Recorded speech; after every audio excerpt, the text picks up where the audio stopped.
மா மா என்ன ஜெயஸ்ரீ? மா எழுந்துருமா. எவ்வளோ நேரமா அப்படி படுத்துட்டே இருப்ப? ரொம்ப நேரம் ஆச்சுல நீ வந்து படுத்து. எழுந்துருமா. உன்னை பார்க்க கஷ்டமா இருக்கு. அழுகுற. ஏமா அழுகுற? என்னமாச்சு உனக்கு? உடம்பு சரியில்லையா? இல்லை ஜெயஸ்ரீ. உனக்கு என்ன இப்போ? எனக்கு ஒன்றும் இல்லை. சாப்பிடுமா. மா எனக்கும் பசிக்குது, சாப்பாடு போட்டு கொடுமா. என்னம்மா உன் பாட்டுக்கு படுத்திருக்க? ஜெயஸ்ரீ போ ஜெயஸ்ரீ. அம்மாவுக்கு உடம்பு சரியில்லாத மாதிரி இருக்கு. ஏன் இப்படி பண்ணிட்டு இருக்க? போ. அம்மா சாப்பிடல. உனக்கு சாப்பாடு வேணும்னா உங்கள் பெரியம்மா இருக்கும்ல, அதுக்கிட்ட போயிட்டு சாப்பாடு கேளு. உங்கள் பெரியம்மா உனக்கு சாப்பாடு போட்டு கொடுக்கும். சரியா? போ.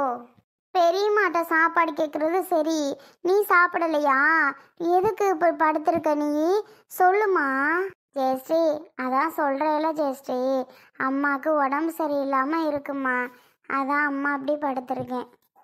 அதுக்குன்னு வரமாட்டியா? நான் கூப்பிட்டா கூட என்ன செய்யுதுன்னு சொல்லு. அப்பாட்ட சொல்லி உனக்கு டேப்லெட் வாங்கிட்டு வர சொல்கிறேன், இல்லைனா அப்பாவை ஹாஸ்பிட்டலுக்கு கூட்டிகிட்டு போக சொல்கிறேன்.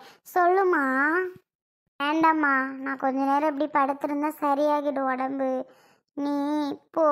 உனக்கு அப்படி பசிச்சிச்சுன்னா பெரியம்மாட்ட சாப்பாடு கேளு, பெரியம்மா போட்டு தருவாங்க. நீ அப்பாட்டையும் சொல்ல வேணாம், யார்கிட்டையும் சொல்ல வேண்டாமா. என்னம்மா இப்படி பண்ணுற? ஆ ஏன் ஜெயஸ்ரீ? சொல்கிறத நீ கேட்க மாட்டியா? போன்னா போ. நான் தான் போன்னு சொல்லிட்டேன்ல எவ்வளோ நேரம். அப்புறம் ஏன் இப்படி பண்ணிட்டு இருக்க? போ ஜெயஸ்ரீ. நான் போகிறேன், நீ ஆனால் வரணும். அம்மா வராமல் எங்கே போக போகிறேன்? எங்க நீ வரவே மாட்டேங்கிறியே. அப்போ நான் இவ்வளோ கூப்பிட்டேனே, நீ வரமாட்டியாம்மா? போ ஜெயஸ்ரீ, பேசாம தலை வலிக்குது. நீ ஏதோ பண்ணு போ. இவ வேற சும்மா இருக்க மாட்டேங்கிறா, நம்ம இருக்க தலைவலியில. யானே இப்போ என் மேலே எல்லாரும் தப்பாக நினச்சிட்டு இருப்பாங்க. நான் ஏதோ வேணும்னே போயிட்டு அர்ஜுன்கிட்ட போய் சொன்ன மாதிரி நினச்சிட்டு இருப்பாங்கன்னு நான் கவலைப்பட்டுட்டு இருக்கேன். இந்த ஜெயஸ்ரீ வேற சும்மா இருக்க மாட்டேங்கிறா. அர்ஜுன் நானாடா வேணும்னு ஒன்று பண்ணேன். ஏன்டா அப்படி பண்ண? நீ என்னை ஏமாத்திட்ட அர்ஜுன். லாஸ்ட்டில் நான் உன்னை ஏமாற்ற வந்திருக்கேன் அப்படின்னு எல்லாரும் சேர்ந்துட்டு சொன்னீங்களேடா, அதை என்னால் மறக்கவே முடியாது அர்ஜுன். அக்கா என்னால் இப்போ முடியாதுன்னு என்கிட்ட சண்டை போட்டிருந்தா கூட பரவாயில்ல அர்ஜுன். ஆனால் என்னை நம்பி கழுத்தறுத்துட்டா இல்லை, அத்தனை பவுன் போடுறேன்னு எல்லாரும் முன்னாடி இது விட்டுட்டு நான் எல்லாருக்கிட்டேயும் பெருமையாக என் தம்பி இவ்வளோ போட்டிருக்கேன் வச்சுருக்கேன்னு சொன்னேன். கடைசியில் எல்லாமே பொய்யா போச்சு. அதை நினச்சாதான் ரொம்ப கஷ்டமாக இருக்குது. என் தம்பி அர்ஜுனா இப்படி ஏமாற்றுவான்? அவன் என்றைக்குமே ஏமாற்றலாம் மாட்டானே, எப்படி இப்படி ஏமாத்தினான் அப்படின்னு நினச்சாவே ரொம்ப கஷ்டமாக இருக்குது. இதை நினச்சி நினச்சி நம்மளோட உடம்புக்கே முடியாமல் வந்துட்டு சாப்பிடக்கூட தோண மாட்டுது. இவன் ஏன் அப்படி படுத்திருக்கா? ஷோ, இவ பஞ்சாயத்து வேற பெரும் பஞ்சாயத்தாக இருக்குது.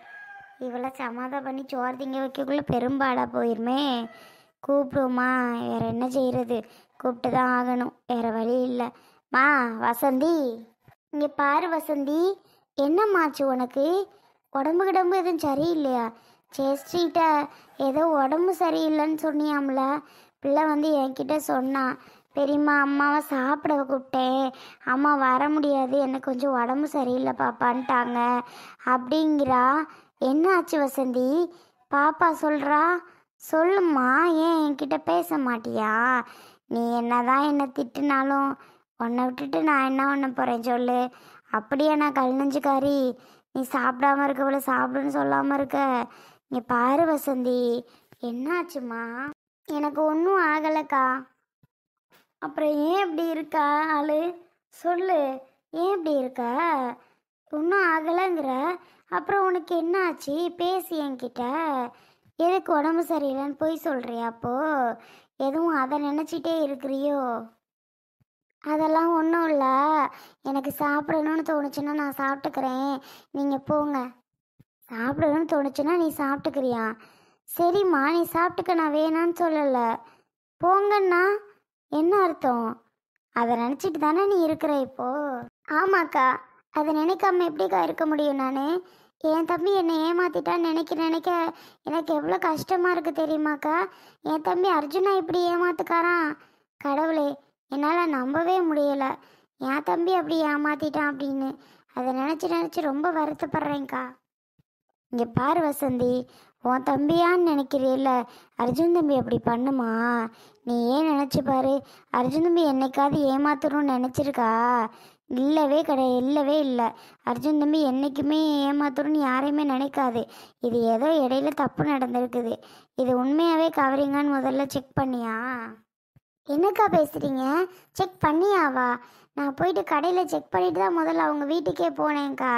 கவரிங்கு ஏண்டான்னு லாஸ்ட்டில் எல்லாரும் என்னையா ஏமாற்றி திருப்பி நகை பறிக்க அவங்கள்ட்ட போகிறேன்னு சொல்லி எல்லாரும் ஏமாத்துறாங்க தெரியுமா? நான் ஏமாத்துறேன்னு சொல்லிட்டு நினைக்கிறாங்கக்கா. அதை நினச்சாதான் ரொம்ப கஷ்டமாக இருக்குது. எனக்கு என்ன, நகை இல்லாமல் ஏமாற்றி அவங்கள்ட்ட காசு பறிக்கணும், திருப்பி நகை பறிக்கணும்னு எனக்கு ஆசை. போய் நடந்ததை சொல்கிறேன், சரின்னு யாருமே ஏற்றுக்க மாட்டேங்கிறாங்க. எல்லாரும் என்னதான் திட்டுறாங்க. இங்கே பாரு வசந்தி, அர்ஜுன் தம்பி எவ்வளோ கஷ்டப்பட்டு அந்த நகையெல்லாம் எடுத்துச்சுன்னு எனக்கும் தெரியுமா? தெரியாமலாம் இல்லை, எனக்கும் நல்லாவே தெரியும். ரொம்ப கஷ்டப்பட்டு அந்த நகையை எப்படி வாங்குச்சு பண்ணுச்சுன்னு. ஆனால் நானும் அதுக்கு சேர்ந்துட்டு அர்ஜுன் தம்பி ஏமாத்திடுச்சுன்னு நான் சொல்ல முடியாதுமா. அதனால் கஷ்டப்பட்டு அதுக்கு தெரியும் நம்ம எவ்வளோ கஷ்டப்பட்டு அந்த நகை எடுத்து போட்டோம். இப்போ இப்படி வந்து சொல்லுதே அப்படின்னு. இடையில ஏதோ தப்பு நடந்திருக்கு. அதனால் நீ அர்ஜுன் தம்பி மேலே சந்தேகப்படுறது நல்லா இல்லை. சந்தேகப்படலக்கா, ஆனால் நல்லா தெரியும் என் தம்பி என்ன ஏமாத்திட்டான். அவன் என்ன ஏமாத்துனது உண்மை. ஆனால் இப்படி ஏமாத்துவான்னு நான் நினச்சே பார்க்கல. அட என்னம்மா நீ, அதுக்கு மேலே உன் இஷ்டம், நான் என்னத்த சொல்லு. சரி, எழுந்திரிச்சு சாப்பிடு. ஆஹா, எனக்கு சாப்பாடெல்லாம் வேணாக்கா. தயவு செஞ்சு என்னை கொஞ்சம் தனியாக விடுங்க. நான் பேசாமல் நான் பாட்டுக்கு இருக்கேன். என்னைய சாப்பிடு, அது பண்ணி இது பண்ணலாம் சொல்லாதீங்கக்கா. நீங்கள் போங்க. ஏம்மா அப்படி சொல்கிற? சாப்பிட்டா தானே எல்லாருக்கும் நிம்மதியாக இருப்போம். நீ பாட்டுக்கு இப்படி இருந்தால் எங்களுக்கு என்ன சொல்லு? சரி, ஏதோ பண்ணு, அதுக்கு மேலே உன் இஷ்டம். என்னதான் இருந்தாலும் மருமகன் இல்லையா? மருமகன் இவங்களுக்கு எல்லாம் ஒரிஜினலாக வாங்கி போட்டிருப்பாப்புல. நான் என்னதான் இருந்தாலும் அக்கா தானே, எனக்கு எப்படி போட்டால் என்னன்னு நல்லா கவரிங்காக போட்டு ஏமாத்திட்டாக. வசந்தி அக்கா நம்மளை பார்த்து இப்படி தப்பாக சொல்லிருச்சே, நாம் என்ன வசந்தி அக்காவுக்கு துரோகம் பண்ணணும்னு நினச்சோமா? நமக்கு இருக்குது ஒரே ஒரு அக்கா, அதுக்கு நல்லபடியாக சீர்முறையெல்லாம் செய்யணும், அவ்வளோ தட்டு சீர்வரிசை செய்யணுன்ட்டு எவ்வளவோ செஞ்சோம். நகையும் 13 பவுன் போட்டே ஆகணுன்ட்டு எவ்வளோ கஷ்டப்பட்டு அந்த நகை எடுக்க நான் பணம் ரெடி பண்ணேன். கடைசியில் வசந்தி அக்கா நான் ஏமாத்திட்டேன்னு சொல்லிருச்சே. இதை நினச்சி ரொம்ப நான் வருத்தப்பட்டுருக்கேன். அதை விட அதே மாதிரி சத்யாவோட பெயரோலாம் இருக்குது. அது எப்படின்னு தெரியல. சத்யாவுக்கு எப்படி அதே மாதிரி இருந்து கிடச்சிச்சு. ஆனால் அந்த நேரத்தில் நான் எவ்வளோ கஷ்டப்பட்ட டைமில் சத்யாவுக்கு அதே மாதிரி நகை நான் எடுத்தே கொடுக்கலையே. எப்படி சத்யா கிட்ட இருக்குது? ஆனால் நான் தான் எடுத்து கொடுத்தேன்னு சொல்கிறா. ஆனால் நான் எடுத்தே நகையெல்லாம் கொடுக்கலையே. ஆனால் அவகிட்ட எப்படி இருக்குன்னு தான் தெரியல. ஆனால் நல்லா தெரியும், வசந்தி அக்காவுக்கு போட்டது அந்த நகை தான். அதே மாதிரி சத்யா வச்சுருக்கா. கேட்டால் நான் தான் எடுத்து கொடுத்தேன்றா. அவளுக்கு ஏது இந்த மாதிரி நகை? எனக்கு ஒன்றுமே புரியல, கஷ்டமாக இருக்குது. எதுக்கு இப்படி நடக்குதுன்னு தெரியல. நான் என்ன அக்காவை ஏமாற்றணும்னு நினச்சேனா? நான் ஒன்றும் ஏமாற்றணும்லாம் நினைக்கவே இல்லையே. ஆனால் ஏன் இப்படி நடக்குது? சத்யாவோட நான் பீரோவை கண்டுபிடிச்சி நகை எடுத்தது பெரிய விஷயந்தான். ஆனால் எப்படி வந்துச்சு, ஏது என்னன்னு தான் தெரியல. அதோட அந்த நகை வாங்கின பில்லு கிடச்சிச்சின்னா பரவாயில்ல, கண்டுபிடிச்சிடுவேன், எப்படியாவது கண்டுபிடிச்சிடுவேன். அந்த பில்லை காணும் அப்படி இப்படின்றா. எப்படி பில்லாக காணாமல் இருக்கும்? நாங்கள் லைட்டாக சின்னதாக 1 கிராம் வாங்கினா கூட அதுக்கு ஒரு கணக்கு போட்டு பில்லு வச்சுருப்போமே. இதுக்கு மட்டும் பில்லு இல்லாமல் எப்படி இருக்குது? அதுதான் ஒன்றும் புரியல. செல்வேக்கா சொல்லுங்கக்கா, ஏன் சத்யா ஃபோன் எடுக்கலையா? இல்லை அர்ஜுன் தம்பி, அதுக்கு நான் ஃபோன் பண்ணலை. வேற என்னக்கா, வேற என்ன விஷயம்? எதுவும் அங்கே பிரச்சனையா? பிரச்சனையெல்லாம் வேற இல்லைப்பா. ஆனால் வசதி அங்கேருந்து வந்து என்ன கத்திட்டா தெரியுமா? என்கிட்ட சண்டை போட்டா தெரியுமா? நீ இப்படி பண்ணிட்ட அப்படி பண்ணிட்டேன்னு. இப்போ கொண்டு கட்சி பண்ணிக்கிட்டு சாப்பிட முடியாதுன்னு சொல்லி போய் ரூமுக்குள்ளே படுத்தவ தான் வரவே மாட்டேங்கிறா. எழுந்துருச்சு. நானும் ஏதோ சொல்லி பார்த்துட்டப்பா. சுத்தர நான் சாப்பிட முடியாது, எனக்கு சாப்பாடு வேணாம், நான் வர முடியாதுன்ட்டு வெடிக்கால் வெட்டிகிட்டு இருக்கா. ஏன் இப்படி நடந்துக்கிறான்னு எனக்கு ஒன்றும் புரியல அர்ஜுன் தம்பி. நீங்கள் கொஞ்சம் இங்கே வரீங்களா? நீங்கள் இவகிட்ட பேசினாதான் சரியாக இருக்கும். அவள் உங்களை அண்ணன் நினச்சி தான் அப்படி பண்ணுறான்னு நினைக்கிறேன். என்னக்கா, நான் உங்களுக்கே தெரியும்க்கா, நான் அந்த நகை எவ்வளோ கஷ்டப்பட்டு போட்டேன் அப்படின்னு. ஆனால் இப்படியெல்லாம் நான் எப்படி சொல்வாங்கன்னு நான் நினைக்கவே இல்லைக்கா. எனக்கு எல்லா விஷயமும் தெரியும் தான் அர்ஜுன் தம்பி. நானும் அவகிட்ட எல்லாமே சொல்லிட்டேன். ஆனால் அவள் கேட்கவே மாட்டேங்கிறா. எழுந்து சாப்பிடலாம் முடியாதான், வரவும் மாட்டேங்கிறா. ரொம்ப பண்ணுறாப்பா. அவள் பண்ணுறதெல்லாம் பார்த்தா நமக்கே கடுப்பாக வருது. கொஞ்சம் கிளம்பி வீட்டுக்கு வரீங்களா?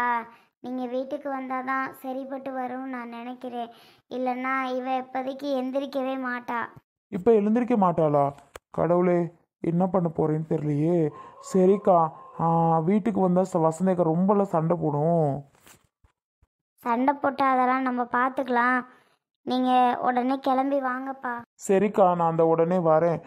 ஏன் இப்படி பண்ணுது கடவுளே? சரி சரி, நீங்கள் பாருங்க, நான் அந்த உடனே வரேன்க்கா. ரொம்ப சங்கடப்படுத்துறேன்னு நினைக்காதீங்க தம்பி. ஆனால் என்ன பண்ணுறது, சூழ்நிலை உங்களை வர சொல்கிற மாதிரி ஆயிடுச்சு. வேற வழி இல்லாமல். அதனால் கொஞ்சம் சீக்கிரம் வாங்கப்பா. சரிக்கா. அர்ஜுனே, யாரா ஃபோனில்? வேற யாரும் இல்லை, செல்வியக்கா தான். ஓ மக இருக்கே, சாப்பிடலாம் எழுந்திருக்க மாட்டேங்குதான். வீட்டு ரூமுக்குள்ளே போய் படுத்துக்கிட்டு வரவே மாட்டேங்குதான். ரொம்ப பண்ணுதான். அதான் செல்வியக்கா ஃபோன் பண்ணி, வாப்பா, அப்படி பண்ணுறா அப்படி பண்ணுறா, சாப்பிட மாட்டேங்கிறா அப்படின்னு எல்லாத்தையும் சொல்லிட்டு இருக்காங்க. மா, நீயும் வையா போகலாம். நான் வந்தேன்னா அவளை கொன்னே போடுவேன். அவளை பார்த்தாலே எனக்கு பிடிக்க மாட்டேங்குது. ஒழுங்கா நீ போய் கொண்டே கொடு, இல்லைன்னா போ, என்னமோ பண்ணிக்க. ஓ மகளுக்கு நீயே பயப்படுறியா? சரி சரி, போகிறேன் போகிறேன். ஆனால் அதுக்கு வேற பதிலுக்கு ஏதாவது கொடுத்துட்டு தான் வரலான் இருக்கேம்மா. என்னதுடா, எதை பற்றி சொல்கிற? நகையவா? ஆமாம். ஏய், அவள் பண்ணிட்டு போட்டு பேசினா பேசிட்டு போட்டுடா. உனக்கு தெரியும், எனக்கு தெரியும், உண்மையான நகை தான் நீ எடுத்து கொடுத்தன்னு. அதை விட யாருக்கு தெரியணும்னு தேவையில்ல. நீ எடுத்தே கொடுக்காத அவளுக்கு. பரவாயில்லம்மா, எவ்வளவோ காசு செலவாகுது. அதுக்கு கொடுக்கறதுல ஒன்றும் குறைச்சி போயிட மாட்டோம், விடு.